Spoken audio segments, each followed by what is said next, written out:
Fridge उघडला की काकडी आणि गाजर दोघे एकमेकाकडे बघायचे आणि हसायचे आणि म्हणायचे, आज माझा नंबर लागणार, आज मी बाहेर जाणार, आज माझा नंबर लागणार, आज मी बाहेर जाणार. म्हटलं चला आज दोघांऐवजी तिघांना बाहेर काढूया.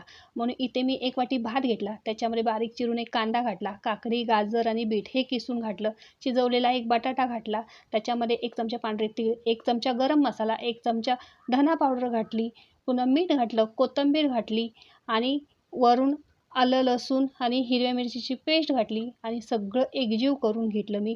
पुन्हा त्याचे छोटे छोटे गोळे घेऊन हातावरती मस्त असे त्याचे कटलेट थापून घेतले.